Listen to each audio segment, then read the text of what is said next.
আমরা সবাই জীবনে কোনো না কোনো কিছুর ওপর ভরসা করি, তাই না? আমাদের জমানো টাকা, আমাদের পরিবারের ক্ষমতা, আমাদের সোশ্যাল স্ট্যাটাস, এগুলো আমাদের এক ধরনের মানসিক নিরাপত্তা দেয়। কিন্তু ভাবুন তো, এমন এক পরিস্থিতির কথা যেখানে এই সব নিরাপত্তা জাল হঠাৎ ছিঁড়ে গেল। কি হবে যদি সেই চূড়ান্ত সংকটের মুহূর্তে আমাদের ভরসার ভিতটাই ধসে পড়ে? আজকের আলোচনায় আমরা ঠিক এমনই একটি শক্তিশালী ধারণা নিয়ে কথা বলবো, যা কোরআনের একটি নির্দিষ্ট আয়াত বা ভার্স থেকে নেওয়া হয়েছে। আমাদের লক্ষ্য হল এই আয়াতের ঐতিহাসিক প্রেক্ষাপট, এর গভীর মনস্তাত্ত্বিক দিক এবং আজকের পৃথিবীতে এর প্রাসঙ্গিকতা খুঁজে বের করা। তো চলুন শুরু করা যাক। আমরা যে ভার্সটি নিয়ে কথা বলছি সেটি হল সূরা আলে ইমরান, অর্থাৎ ৩ নম্বর সূরার ১০ নম্বর আয়াত। প্রথমে আমি আয়াতটি তেলাওয়াত করছি।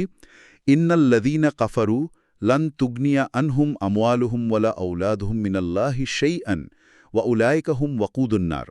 এর সহজ বাংলা অনুবাদ হল, যারা সত্যকে অস্বীকার করেছে, আল্লাহর শাস্তির সামনে তাদের ধন সম্পদ বা সন্তান সন্ততি কোনো কিছুই সামান্যতম কাজে আসবে না। তারাই হবে আগুনের জ্বালানি। সত্যি বলতে শেষ অংশটা গায়ে কাঁটা দেওয়ার মতো। আগুনের জ্বালানি। চলুন এই বিষয়টা নিয়েই গভীরে যাওয়া যাক। ঠিক, এই শেষ শব্দ দুটি পুরো আয়াতের ভয়ঙ্করতাকে অন্য মাত্রায় নিয়ে যায়। তবে তার আগে যদি প্রথম অংশটা দেখি, এখানে পার্থিব মূল্যবোধের পুরো কাঠামোটাকেই যেন চ্যালেঞ্জ করা হয়েছে। পৃথিবীতে দেখুন, দুটো জিনিসকে মানুষ সবচেয়ে বড় শক্তি মনে করে, টাকা আর জনবল বা পরিবার। যে কোনো সমস্যায় পড়লে মানুষ হয় টাকা দিয়ে সমাধান খোঁজে, নয়তো প্রভাবশালী আত্মীয় বা সন্তানদের সাহায্য নেয়। এই আয়াত বলছে, পরকালে এই দুটো মুদ্রাই অচল। কিন্তু একটা প্রশ্ন মাথায় আসছে, সম্পদ দিয়ে তো দুনিয়াতে অনেক ভালো কাজ করা যায়, অনেক মানুষের উপকার করা যায়, আর সন্তানরাও তো বাবা মায়ের জন্য দোয়া করে, যা পরকালে কাজে লাগার কথা। তাহলে এই আয়াতে এতটা কাতরভাবে বলা হলো কেন যে এগুলো কোনো কাজেই আসবে না? খুবই গুরুত্বপূর্ণ একটা প্রশ্ন, আর এখানেই আয়াতের মূল শর্তটা লুকিয়ে আছে। আয়াতটি শুরুই হয়েছে ইন্নাল্লাযীনা কাফারু, বা যারা কুফরি করেছে, এই কথাটি দিয়ে। অর্থাৎ এখানে সেই সব মানুষদের কথা বলা হচ্ছে যারা সত্যকে জেনেও অস্বীকার করেছে, যাদের বিশ্বাসের ভিতটাই নেই।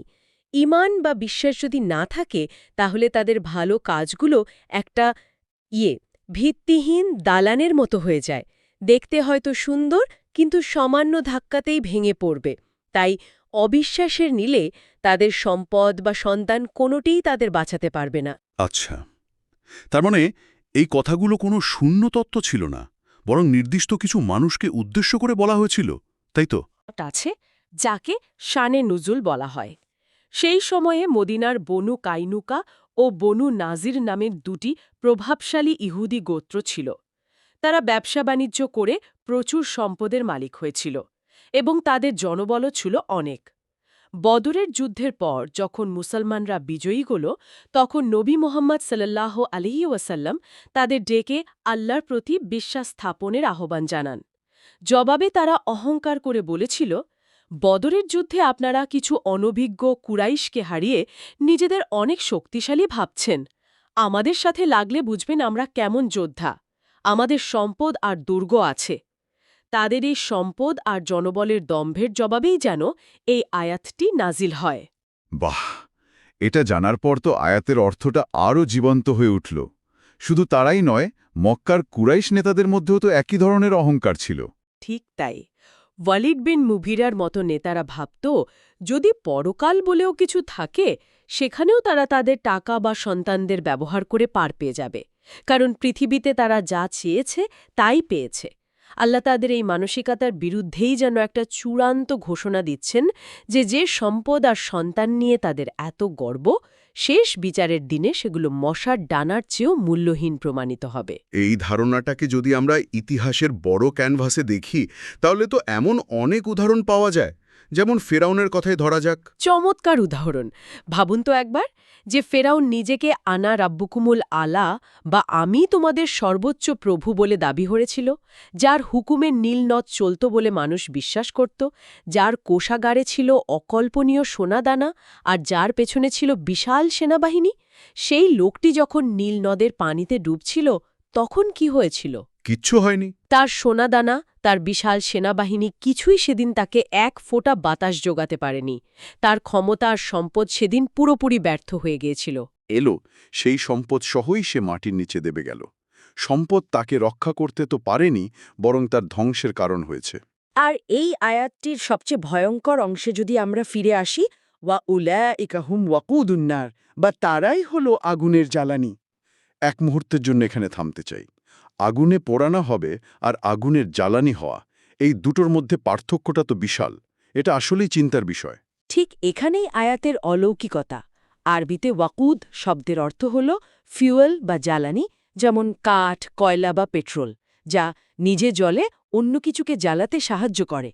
এখানে বলা হয়নি যে তাদের ওপরে আগুন দেওয়া হবে, বলা হয়েছে তারা নিজেরাই জ্বালানি হবে। নিজেরাই জ্বালানি হবে। হ্যাঁ, অর্থাৎ তাদের অস্তিত্বই হবে জাহান্নামের আগুনের উৎস। তাদের শরীর, তাদের অঙ্গ-প্রত্যঙ্গ থেকেই আগুন জ্বলবে। এটা শাস্তির এমন এক চরম পর্যায়কে নির্দেশ করে যা মানুষের কল্পনাকেও হার মানায়। এই যে নিজেরাই জ্বালানি হওয়ার ধারণা, এরা তো শুধু শারীরিক শাস্তির চেয়েও বেশি কিছু মনে হচ্ছে। এটা একটা গভীর মনস্তাত্ত্বিক ব্যাপার। মানুষের অহংকার, লোভ বা ঘৃণা যেমন তাকে ভেতর থেকে সারা জীবন জ্বালিয়ে দেয়, এটাও কি সেরকম কিছুর চূড়ান্ত রূপ? মনোবিজ্ঞানে কি এর কোনো ব্যাখ্যা পাওয়া যায়? খুব সুন্দর একটা সংযোগ স্থাপন করেছেন। মনোবিজ্ঞানের একটি বিখ্যাত তত্ত্ব আছে যাকে বলা হয় ইলিউশন অফ কন্ট্রোল বা নিয়ন্ত্রণের বিভ্রম। মানুষ স্বভাবতই অনিশ্চয়তা পছন্দ করে না। টাকা, ক্ষমতা বা সামাজিক স্টেটাস আমাদের মধ্যে এক ধরনের মিথ্যা নিরাপত্তার অনুভূতি তৈরি করে। আমাদের মনে হতে থাকে আমরা আমাদের জীবন, এমনকি ভাগ্যকেও নিয়ন্ত্রণ করতে পারব। এই আয়াতটি আমাদের সেই আরামদায়ক নিরাপত্তার বেলুনটি এক কথায় ফাটিয়ে দেয়। তার মানে আমরা একটা ভ্রম বা ইলিউশনের মধ্যে থাকি। অনেকটা তাই। আরেকটু গভীরে গেলে টেরর ম্যানেজমেন্ট থিওরি নামে আরেকটি তত্ত্ব আছে। এই তত্ত্ব বলে মানুষই একমাত্র প্রাণী যে নিজের মৃত্যু সম্পর্কে সচেতন। এই মৃত্যুভয় আমাদের ভেতর এক ধরনের আতঙ্ক তৈরি করে। সেই আতঙ্ক থেকে বাঁচতে আমরা দুটো কাজ করি। এক, আমরা এমন কোনো সাংস্কৃতিক বা ধর্মীয় বিশ্বাস আঁকড়ে ধরি যা আমাদের অমরত্বের আশ্বাস দেয়। আর দুই, আমরা পার্থিব জগতে এমন কিছু অর্জন করতে চাই, যেমন সম্পদ, খ্যাতি বা সন্তান, যা আমাদের মৃত্যুর পরেও আমাদের নাম বা অস্তিত্বকে টিকিয়ে রাখবে। অর্থাৎ আমরা আমাদের লিগাসি বা উত্তরাধিকার তৈরির মাধ্যমে মৃত্যুর ভয়কে ম্যানেজ করার চেষ্টা করি। একদম। এখন দেখুন এই আয়াতটি কি বলছে। এটি সরাসরি আমাদের সেই মনস্তাত্ত্বিক প্রতিরক্ষা ব্যবস্থাটাকেই ভেঙে দিচ্ছে। এটি বলছে যে সম্পদ আর সন্তানকে তুমি তোমার অমরত্বের প্রতীক বানাচ্ছ, সেটাই চূড়ান্ত মুহূর্তে মূল্যহীন হয়ে যাবে। এটা শুধু সম্পদ হারানোর ভয় নয়, এটা হলো অস্তিত্ব মুছে যাওয়ার ভয়। যে অহংকার মানুষকে ভেতর থেকে জ্বালায়, সেই অহংকারের বস্তুগুলোই যেন পরকালে তার শরীরকে জ্বালিয়ে দেওয়ার উপকরণ হয়ে উঠছে। এটা তো আজকের ভোগবাদী বা কনজিউমারিস্ট সমাজের জন্য আরও বেশি প্রাসঙ্গিক।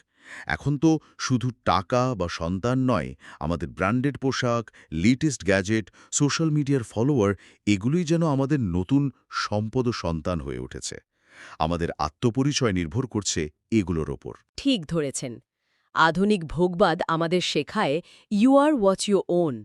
তোমার যা আছে তুমি তাই। এই আয়াত সেই ধারণার মূলে আঘাত করে।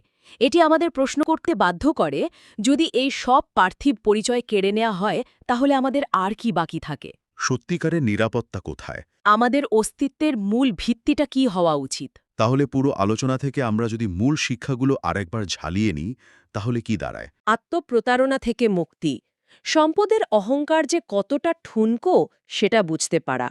আরেকটি গুরুত্বপূর্ণ দিক হল আমাদের ভবিষ্যৎ প্রজন্মের জন্য আমরা কি রেখে যাচ্ছি। তাদের শুধু ডাক্তার বা ইঞ্জিনিয়ার বানানোই কি যথেষ্ট, নাকি তাদের এমন এক বিশ্বাসের ওপর দাঁড় করানো উচিত যা তাদের ইহকাল ও পরকাল দুই জগতেই নিরাপত্তা দেবে? আর জাহান্নামের ধারণাটা, জাহান্নাম যে কোনো রূপকথা নয়, বরং মানুষের কৃতকর্মের এক ভয়ঙ্কর পরিণতি, এই সত্যটাকে উপলব্ধি করা।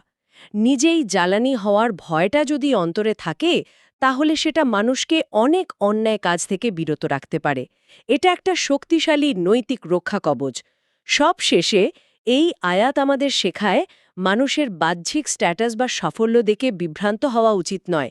আল্লাহর কাছে একমাত্র মূল্যবান কারেন্সি হল তাকওয়া বা আল্লাহ সচেতনতা, ব্যাংক ব্যালেন্স নয়। সব মিলিয়ে সার কথা এটাই দাঁড়ায়, পকেটের টাকা হয়তো দুনিয়ার আদালতে কাজে লাগতে পারে, কিন্তু মহাবিশ্বের সর্বোচ্চ আদালতে নয়। সন্তান হয়তো আমাদের জানাজায় কাঁধ দিতে পারবে, কিন্তু শেষ বিচারের দিনে আমাদের ভার বইতে পারবে না। নিজেকে জ্বালানি হওয়া থেকে বাঁচাতে হলে ঈমান ও নেক আমলই একমাত্র বিনিয়োগ। যেমনটা সহজ কথায় বলা হয়, টাকা মাটি, ঈমান খাঁটি। আজকের আলোচনা শেষে একটা ভাবনা রেখে যেতে চাই। আমাদের মনস্তত্ত্বই যদি আমাদের এমন সব জিনিস জমাতে উৎসাহিত করে যা চূড়ান্ত বিচারে মূল্যহীন, তাহলে সেই মনস্তাত্ত্বিক প্রবণতার বিরুদ্ধে গিয়ে সত্যিকারের নিরাপত্তা কোথায় পাওয়া সম্ভব? যদি পরকালের আসল মুদ্রা হয় বিশ্বাস ও ভালো কাজ, তাহলে সেই মুদ্রা অর্জনের জন্য আজকের পৃথিবীতে আমাদের বিনিয়োগের পোর্টফোলিওটা কেমন হওয়া উচিত? ভাবনার বিষয়।